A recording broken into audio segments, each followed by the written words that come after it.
Yung mga kabusing, undisputed championship sa Japan lalong umiinit.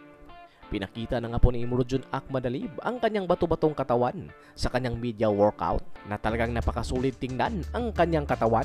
Talagang handang-handa na ito kontra Naoya Inoue. 8 araw na lang ang paghihintay. Samantala naman, nagsalita naman itong ama ni Naoya Inoue na si Shingo Inoue. Titig na titig nga po ito sa media workout ni Akmadalib kung saan sinabi nga po nito na malaki ang katawan nitong si Akmadalib, malapad. Napansin rin nito kung kaano katulis at kalakas ang suntok nitong si Akmadalib. Lalong-lalo na daw ang pagbitaw nito ng right hook, pero hindi raw ganun kabilis. Maganda rin daw ang balanse nitong si Akmadalib, kaya alam nitong si Shingo Inoue na hindi madaling laban ito para kay Naoya Inoue. Pero pinaghandaan na nila ito ng mabuti at mayroon na silang game plan na sinusunod. Sinabi nga po nitong ama ni Naoya Inoue na hindi sila lalaban gaya sa huling pinakitang laban ni Naoya Inoue na naging agresibo agad ito sa laban. Lalabanan daw nila itong si Akmadalib ayon sa nababagay kay Naoya Inoue.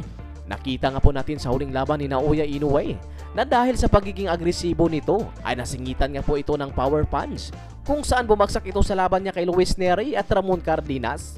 Gaya nga po sa nakita natin sa laban nito kontra Stephen Fulton na naging maingat nga po itong si Inoue at matinding focus para maipatama nito ang kanyang counter punches kung saan naging epektibo naman. At matapos nga pong nasaktan itong si Fulton ay doon na naging agresibo itong si Naoya Inoue. Gaya na lang sa sinabi ni Naoya Inoue na itong si Murodjun Akmadalib ang pinakamalakas nitong makakalaban dahil kung ating tingnan nga po ang resume nitong si Akmadalib ay mayroon nga po itong ring record na 14 wins, isang talo lamang at 11 panalo nito ay galing nga po sa knockout. Kahit natalo ito kay Marlon Tapales ay di ibig sabihin na magiging easy fight lang ito ni Naoya Inoue. Bago rin pinasok nitong si Akmadalib ang pro career ay naging bronze medalist rin ito sa 2016 Olympics.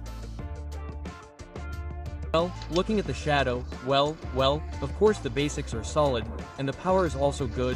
Well, he won. The right hook was a bit more impressive. Oh, no, the right hook, The mid, well, of course, the millimeter is selling well, so I guess the power is solid in the shadow.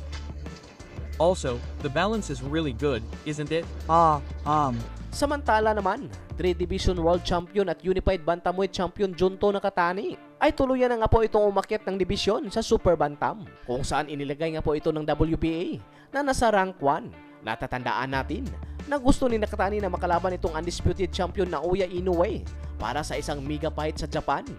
Nasa ngayon ay kasulukuyang nasa paghahanda itong si Naoya Inoue para kontra WBA interim champion Murodjun Akmadalib.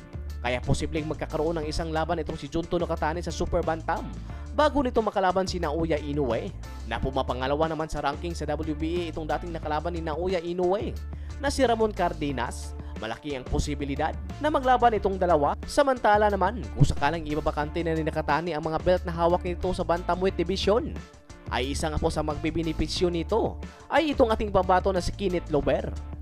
Dahil mayroon nga po itong paparating na laban para sa IBF title elimination ngayong darating na October 26 kontra sa rank 5 na silang Ngiki ng South Africa.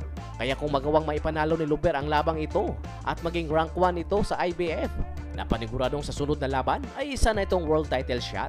Baka maglaban rin itong nasa rank 1 at rank 4 na sina Jose Salas Reyes at Takuma Inoue para sa rank 2. Kaya malaki ang pagkakataon na makakalaban ni Lober itong si Takuma Inoue para sa IBF Bantamweight title.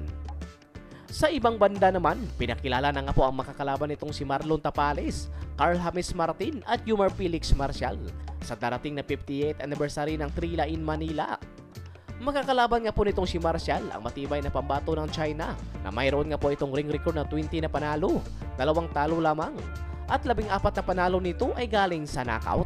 Samantala naman si Martin, makakalaban nga po nito ang dating nakalaban ni Naoya Inoue na Thai fighter na si Aran Dipain na mayroon nga po itong ring record na 21 na panalo, 4 na talo lamang at 18 panalo nito ay galing sa knockout. Samantala naman si Marlon Tapales ay makakalaban naman nito ang pambato ng Pakistan na si Nader Balok na mayroon nga po itong ring record na 12 wins, 2 talo lamang at 9 na panalo nito ay galing sa knockout. Medyo may edad na rin itong 36 years old. Kaya abang-abang na lang tayo mga kabusing kung sino naman ang makakalaban ni Weljon Mindoro.